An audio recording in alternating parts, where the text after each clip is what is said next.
Hello, Todd Timberwolves. It's Miss Milchman here, and I am here to read a book to you all for Read Your Heart Out and for Black History Month.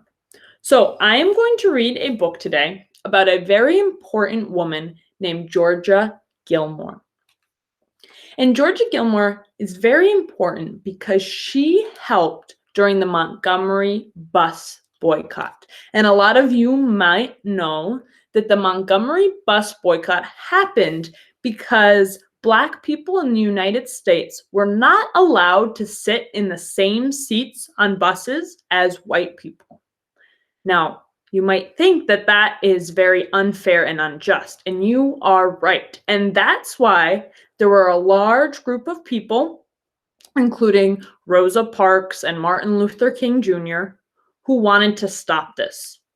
And Georgia Gilmore also wanted to help stop this.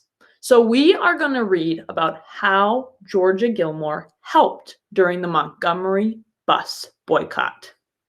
This book is called Pies from Nowhere: How Georgia Gilmore Sustained the Montgomery Bus Boycott. This book was written by Dee Romito and illustrated by Laura Freeman.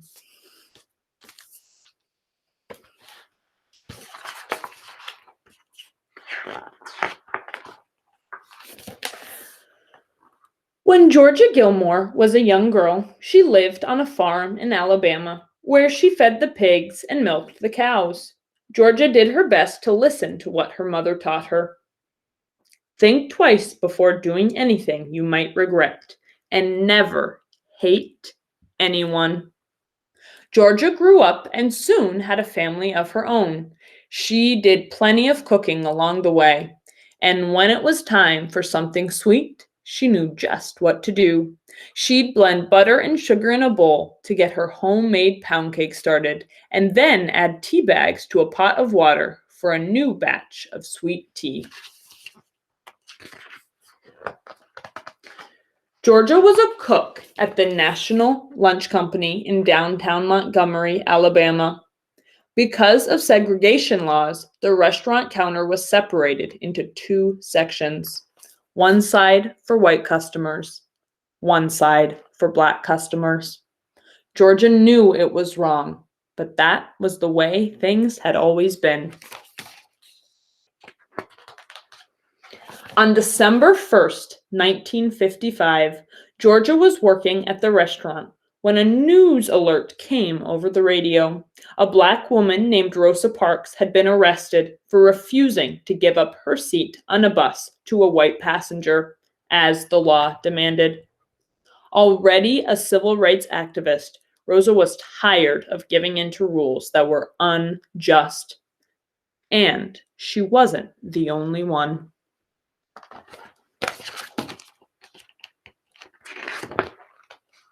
The next day, an association of Black women distributed a flyer asking people to boycott public transportation on Monday.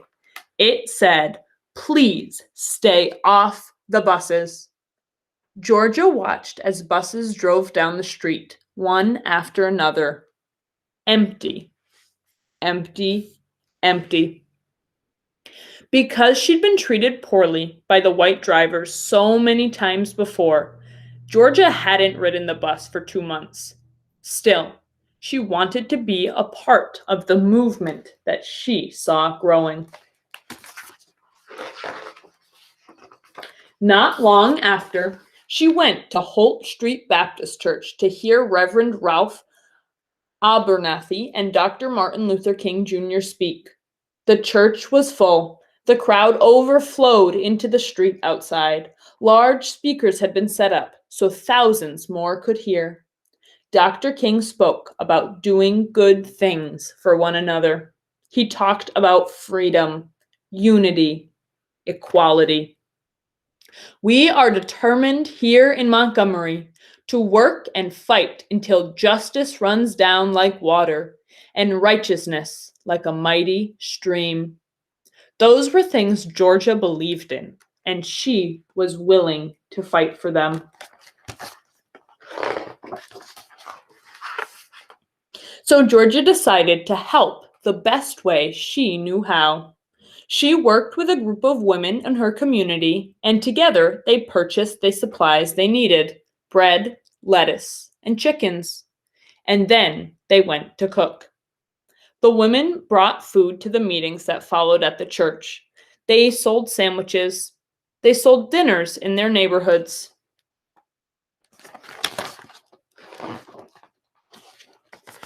As the bus boycotts walked and walked, Georgia cooked, and boy, did the people of Montgomery love her food.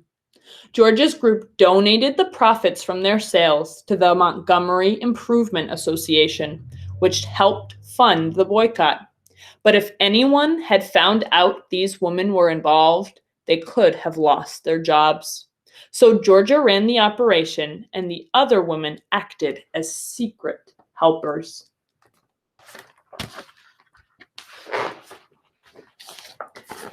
See, the way I figured it, people always had to eat. So I made the pies, said Georgia. The woman sold baked goods to stores, groceries, laundromats, and beauty shops in their neighborhoods, and people paid in cash so they wouldn't be connected to aiding the boycott. Sweet potato pie, peach pie, red velvet cake, 7-Up cake. Only Georgia knew who baked them, and only Georgia knew who bought them.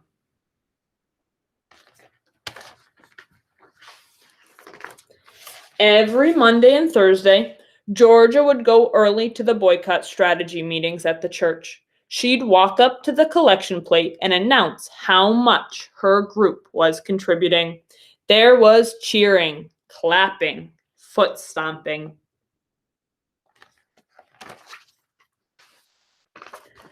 But whenever people asked where the money came from, she remembered her promise to keep it a secret. It came from nowhere, she'd say.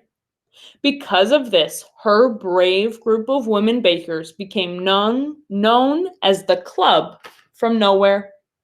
The club not only raised enough to purchase gas for the carpool system that had been set up for the boycott, but they were also able to buy station wagons to aid the effort and help get people where they needed to go. But Montgomery didn't want their buses continuing to lose money, so the city did what it could to stop the protesters and their efforts.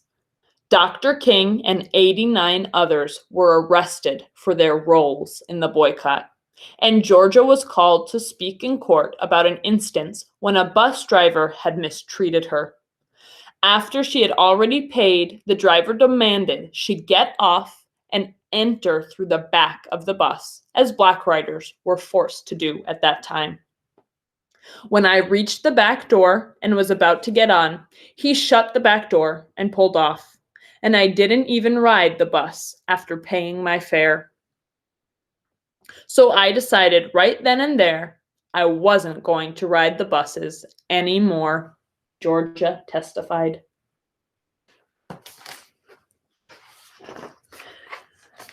Georgia knew she was doing the right thing by standing up for her fellow protesters, but news of the trial spread across the country like wildfire. When the National Lunch Company found out she was part of the boycott, she was fired from her job. Georgia was unemployed and raising 6 children on her own. She needed to find a new way to support her family. Dr. King encouraged her to start her own business. All these years, you've worked for somebody else. Now it's time you worked for yourself, he said. He helped her improve the kitchen in her home, and Georgia got new pots and pans and cooking supplies.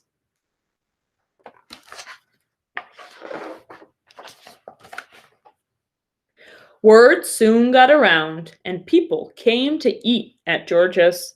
When they came to her house for a meal, they would eat wherever they could find a seat. And if they couldn't find a seat, they'd eat standing up. Georgia loved to talk and joke with her customers and friends. Soon enough, there were long lines to get a meal cooked by her. People ordered meals for delivery, too. Georgia was making hundreds of lunches a day. She packed up fried chicken, black-eyed peas with okra, fresh corn muffins, and apple pie, and sent her kids out to deliver them. If you were lucky, you might even get her homemade macaroni and cheese.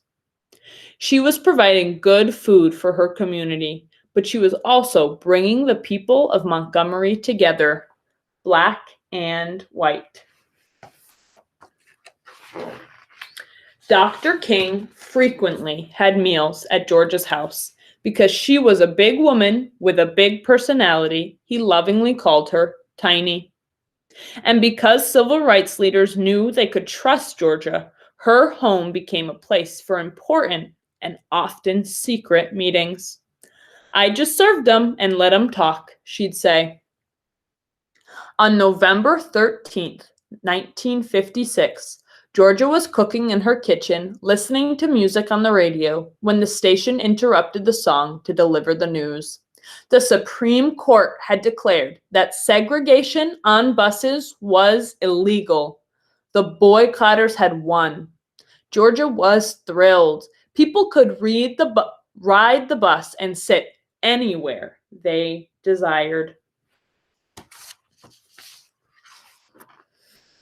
At the next church meeting, Georgia sat in her seat and listened as Dr. King announced that the Montgomery bus boycott was a success. "We didn't have to walk no more," said Georgia. "Even before Martin Luther King Jr. got up there and told us it was over, we knew it was over, and we knew we had won." Still, there would be more battles to fight. So Georgia Gilmore kept right on cooking. The end. Friends, some of you might never have heard of this woman, Georgia Gilmore, and what she did to help the Montgomery bus boycott and what she did to fight for what she thought was right. But I want you to think about this.